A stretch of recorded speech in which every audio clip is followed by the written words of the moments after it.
Hello student, welcome to easy math for JEE. I am Ujjwal Kaushik, your friend. जो भी students IIT JEE की preparation कर रहे हैं उनके लिए हमारा चैनल बहुत यूजफुल है। आज का क्वेश्चन है, 4 dice are thrown simultaneously and the number shown on these dice are recorded in 2x2 matrix. The probability that such form matrix have all different entries and are non singular. Non singular means determinant अगर हमने a matrix लिया है that can not be equal to zero, उसका determinant कभी भी zero के equal नहीं होगा। तो चलो हमें मैट्रिक्स लेनी है, तो हम यहाँ पे मैट्रिक्स लेते हैं दैट इज ए, और यहाँ पे हम ले लेते हैं B, this is C and D.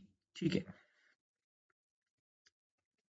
ये हो गई मेरी 2x2 की मैट्रिक्स। ठीक है, अब क्या है कि 4 डाइस आर थ्रोन साइमल्टेनियसली, तो यहाँ से जो टोटल केसेस हो जाएंगे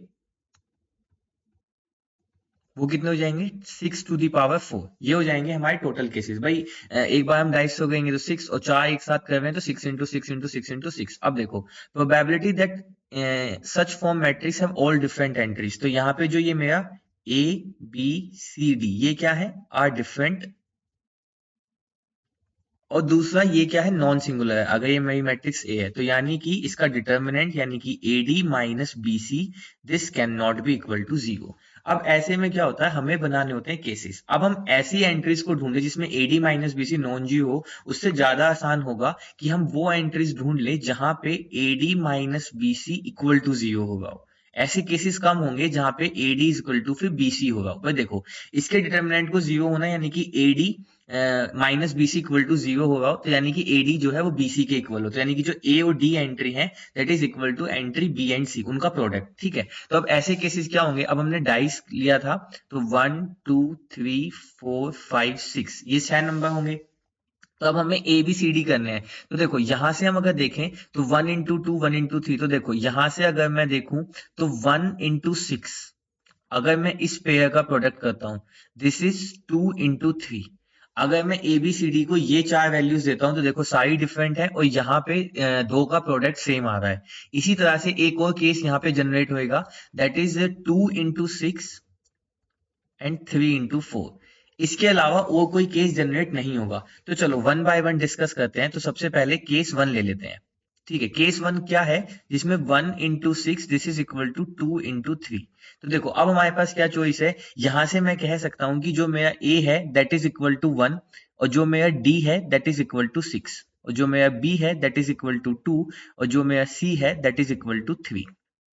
अब एक और पॉसिबिलिटीज क्या हो सकती है कि देखो मैं ए को 6 ले लूं और डी को 1 ले लूं। भाई देखो, ए को 6 लिया और डी को 1 लिया, तो यहां पे इसको बी को 2 ही रहने देता हूं और सी को भी 3 ही रहने देता हूं। ठीक है, एक केसेस तो ये हुआ, एक केसेस ये हुआ जिसमें मैंने ए और डी को आपस में चेंज किया है। अब एक एक पॉसिबिलिटीज और क्या है कि मैं ए को तो 1 ही रहने देता हूं। ठीक है, ए इज इक्वल टू 1 और डी इज इक्वल टू 6। मैं बी और सी को चेंज कर देता हूं, मैं बी को 3 ले लेता हूं और सी को 2 ले लेता हूं। ठीक है, जब मैं ऐसा करूंगा तब भी देखो A D equal to B C ही आएगा। एक पॉसिबिलिटीज क्या है, दूसरी हम जनरेट करेंगे। देखो ये जनरेट की हमने इसकी हेल्प से, अब हम जनरेट करेंगे इसकी हेल्प से। तो हमने ए को 6 ही लिया, डी को 1 लिया, और इस बार बी को 3 ले लिया और सी को 2 ले लिया। देखो इन चारों ही केसेस में A D equal to B C है, 1 6 2 3, यानी कि 6 6 6 6। ठीक है, ये 4 केसेस पॉसिबल हैं। ऐसे ही और 4 केसेस कैसे पॉसिबल हैं, तो देखो यहां से यहां तक टोटल बने मेरे 4 केसेस। अब ये 4 केसेस कैसे पॉसिबल हैं, मैंने शुरुआत की थी इसको ए, इसको डी, इसको बी, इसको सी लेके। अब अगर मैं इसी को ऐसे ले लेता हूं, 1 into 6 है this is equal to 2 into 3। अगर मैं इसको यहाँ पे बी, यहाँ पे सी, और इसको ए और इसको डी ले लेता हूं, तो सेम मैं ऐसे ही और 4 केस जनरेट कर सकता हूं। चलिए करके ही देख लेते हैं, अगर आपको थोड़ा भी कंफ्यूजन रहे तो देखो यहाँ पे हमारा क्या हो जाएगा, B1 हो जाएगा, C6 हो जाएगा। ठीक है, और A हमारा 2 हो जाएगा, D हमारा 3 हो जाएगा। ठीक है, ऐसे ही अब जैसे हमने पहले किया था, पहले इधर वाले दो, लेफ्ट वाले दो को चेंज किया था तो कर दीजिए। अब आप B को 6 कर दीजिए, C को 1 कर दीजिए, इधर वालों को सेम रहने दीजिए।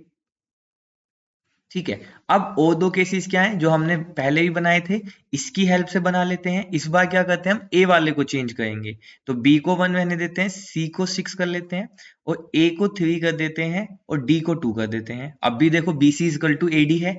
सेम ऐसे ही अगला केस हम इससे जनरेट कर सकते हैं, बी को 6, C को 1 और यहां से A को 3 और D को 2। ठीक है, तो देखो टोटल इससे हमें 4 केस इससे मिल गए। तो यानी कि जो हमारा केस 1 था, उससे हमें टोटल कितने केस मिल गए? मैं लिखना चाहूं तो उससे हमें टोटल 8 केसेस मिल गए। ठीक है, चलो अब आगे चलते हैं। ठीक है, ये 8 केसेस तो हो गए। चलो अब चलते हैं केस 2 की तरफ। केस 2 क्या था? केस 2 था ये वाला। कितने सारे केस हो गए ना, केस पे केस होते जा रहे हैं।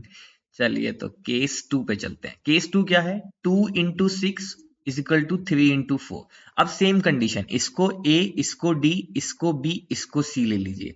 ठीक है, अब ऐसे ही करके जैसे हमने केस 1 में देखा, यहां से भी हमें कितने केस मिल जाएंगे? 8 केस मिल जाएंगे।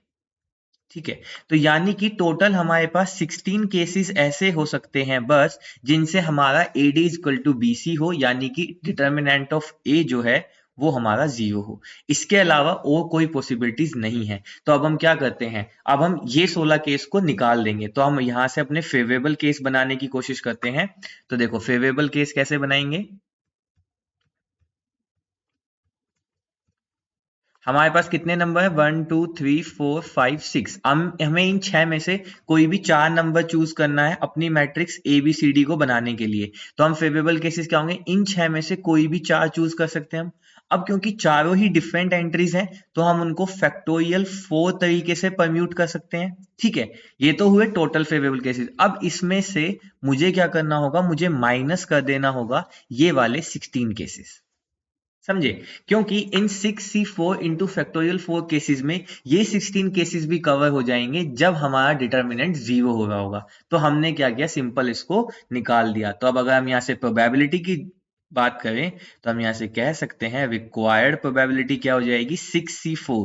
तो 6C4 is same as 6C2, तो वो हो जाएगा 6 इंटू 5/2 इंटू फैक्टोरियल 4। अगर हम यहाँ से लें तो दैट इज 24 माइनस यहाँ से आया 16 एंड अपॉन में कितना आ जाएगा? अपॉन में आ जाएगा 6 की पावर 4, क्योंकि टोटल केसेस कितने थे? 6 रेज टू पावर 4। अगर इसको सोल्व करें तो यहाँ से ये हो जाएगा आपका, ये गया 12 टाइम्स, तो 30, तो 360 माइनस 16 अपॉन 6 पावर 4। अब अगर हम इसको और फर्दर सोल्व करें तो ये आ जाएगा 16, अगर हम इसमें से हटाएं तो 344 अपॉन 6 इंटू 6 इंटू 6 इंटू 6। ठीक है, अब 1 बाय 1 थोड़ा सा सोल्व करने की कोशिश करते हैं। तो यहां से अगर मैं इसको 2 से कैंसिल आउट करता हूं तो ये कितना हो जाएगा? ऊपर 17 172 अपॉन नीचे हो जाएगा 3 इंटू 6 इंटू 6 इंटू 6। अब उसके बाद ये फिर अगेन मैं इसको 2 से कैंसिल आउट कर देता हूं। तो इसको अगेन 2 से कैंसिल आउट करेंगे तो क्या आ जाएगा? 2 अट्ठे 16 और एक 86 अपॉन 3 इंटू, अब की बार एक और 6 को हमने हटा दिया। अगेन मैं इसको क्या कर लेता हूँ फिर 2 से ही डिवाइड कर देता हूँ। तो यहाँ से कितना आ जाएगा? 43, है ना, अपॉन नीचे कितना आ जाएगा? 3 इंटू 3 इंटू एक और 6 चला गया हमारा 6, तो हमारे पास बच गया 43। तो प्राइम नंबर आ गया, तो 43 अपॉन यहाँ से आ गया 3 या 9 या 27, तो 27 इंटू 6 140, 12 4 16 162। तो यहाँ से आ गया 43 upon 162 and that is our right answer. तो देखते हैं 43 अपॉन 162, हाँ, option 1 is our right answer. So I hope you are able to understand the video. If you have still doubt, you can ask to me into the comment box. Thank you very much. Please subscribe the channel. Be happy.